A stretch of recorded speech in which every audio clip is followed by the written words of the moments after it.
let's head over to the phones. Always enjoy the expertise we get from Illinois Policy. And if you have not bookmarked them and visit them on a regular basis, you are missing out. IllinoisPolicy.org. Put that at the top of your bookmark list. You'll be well served by it. Vice President of Policy at Illinois Policy is Michael Lucci, and he's taking some time out of his day to join us. Michael, good morning.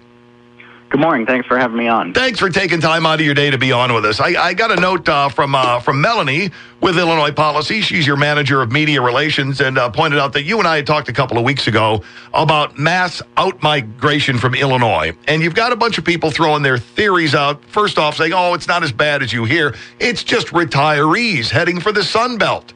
Well, Illinois Policy looked into that, and it might not be what you're hearing. Am I right?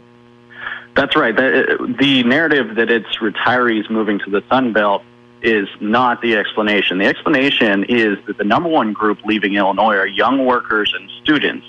So when we look at how many of them are leaving, they make the biggest portion out of all age groups. So why are they leaving? Because they're looking for a lower cost of living and they're looking for better job creation. And the states that they're going to have those two factors. A lot of young people are leaving states like Illinois and New York, and they're going to states like Texas, Colorado, Tennessee, and Washington because they're leaving a high cost of living with low job creation, and they're going to a low cost of living with high job creation. It's a good trade-off for these young workers and millennials, and that's what's happening, and that's who's really depopulating from Illinois, are the students going to college and the young workers looking to put down roots somewhere. So, Michael, it's great for the state that they're going to. It's better for their own chances as they look at the horizon and see what's out there, but it's not good for those of us who remain behind. Right. It's not good for those of us who remain behind, and it's not good for the state of Illinois.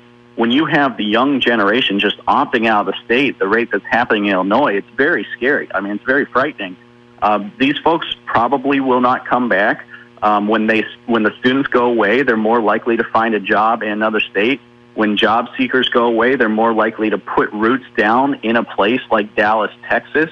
And that's tax revenue that the state's going to lose for a long, long time, for generations. That's families' worth of tax revenue that the state of Illinois is going to lose. And we should consider what the state has offered these kids, because it's a really unfair deal. The state's saying to these young workers, after you have your student debt and you have your mortgage debt that you have to worry about, we have a special Illinois debt for you. It's hundreds of billions of dollars that we've racked up in debt that we're going to hand off to you millennials who had nothing to do with racking up this debt.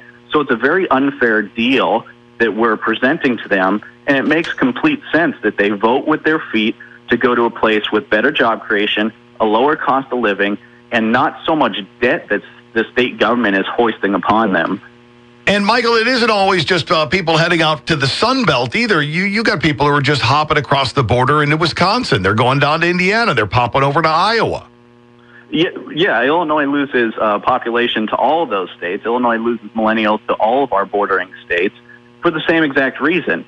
Better cost of living, better job creation over there. So the depopulation that Illinois is seeing to Texas and Tennessee and places like Washington, it's also happening to all of our bordering states.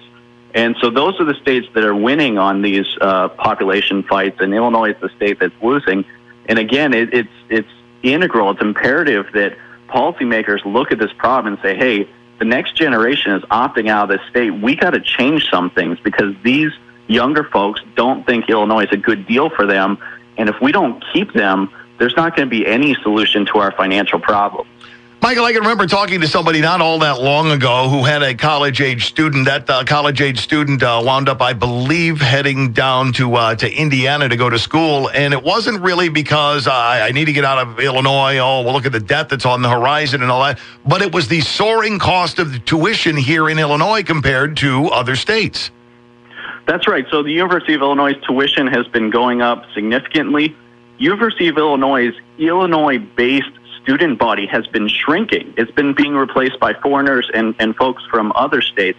So a lot of Illinois kids are going to other states because the tuition here is going up so much more than it is in other states. And let's look what's happening right next door in Indiana. After former Governor Mitch Daniels fixed a lot of problems at the state level in Indiana, he went down to Purdue University, and what's the first thing he did there as president? He froze tuition for 5 years. Imagine that happening in an Illinois school, the University of Illinois, freezing tuition and fees for 5 years. That would really change the cost equation for a lot of students here. So reforms that are happening in other states, both for job creation and controlling the cost of tuition, would be very attractive in Illinois and would help students stay here. But the problem is the state government imposes so many spending mandates on these universities, especially for pensions, and pensions are eating up classroom spending at the universities. More than half of the state dollars that go to the universities go to pension costs in Illinois. Wow.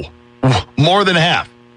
More than half that comes from the state goes to pension costs. So that's why these students are not able to get any tuition relief, because all the money has to keep going towards pension costs in Illinois.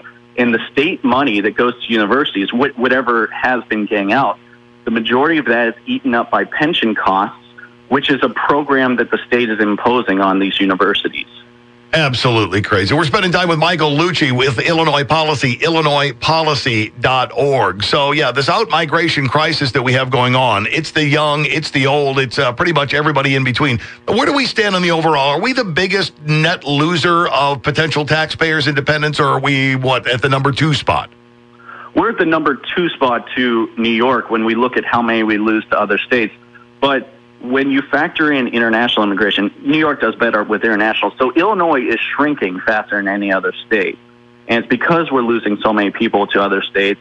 And as we said, the biggest group leaving Illinois is the young workers and the millennials. That's not to say that we don't care that retirees are leaving, because they're leaving too. But you're going to lose some retirees who are going to go to warmer places. That's normal. We want to keep whoever we can, but you're going to lose some of them. It's not normal to be losing so many young people. It's not at all normal for parents to be losing their next generation to Texas or to Indiana. And it's really not normal that parents in Illinois are going to have to be buying plane tickets when they want to go visit their kids and their grandkids, because those kids and grandkids are going to be in Colorado, they're going to be in Indiana, they're going to be in Texas. This is the cost that Illinois' failed state government is putting on families. The state government is basically saying, we're going to make such a mess of this state that you're going to have to go buy a plane ticket when you want to go visit your family, your kids, and your grandkids. That's how bad state government has gotten in Illinois. Is anybody in Springfield with any clout saying the right things about the ways to stave this off and shut off this faucet of people leaving this state? I think that Governor Rauner has said some things that would lead to solutions. Certainly when he was running for governor, and what he tried to get done early on would really help turn some of this around. Obviously, it's very difficult with the legislature being what it is in Illinois, and there's a complete resistance to any reform. And to me, that really speaks volumes, because Illinois Democrats don't have to agree with what Governor Rauner wants to do. Of course, they're not going to agree with that. But look at the crisis we're facing. What is their solution? Do they have any solutions? Because on the policy side, they haven't put out anything to address the fact that millennials are leaving the state faster than anybody else. They haven't addressed the fact that we have the highest black unemployment rate in the country. They haven't addressed the fact that we have the second highest youth unemployment rate in the country. And this is who's leaving the state, young people and essentially blacks from Cook County. So these crises are going on, and the Illinois legislative Democrats have no solution for any of them. So at least Governor Rauner has come in and said, hey, we've got some crisis here. Let's put out some solutions to try to solve this thing. And, all we're hearing, it seemingly, is, a massive tax increase can keep the wolves from the door for a little while for us. Right. A massive tax increase is going to do the same thing that it did last time, which is to drive a lot more people out of the state, to drive a lot more income earning power out of the state. It's very clear what happened last time. We had an income tax for 4 years. It's actually still with us. It didn't totally go away. And after that income tax went up, people started getting out of this state, especially higher income earners started getting out of the state. So whatever jobs they're going to create, whatever spending they're going to do, it's going to happen in another state. It's really a failed strategy that Illinois tried with raising taxes, and we really shouldn't go down that path again.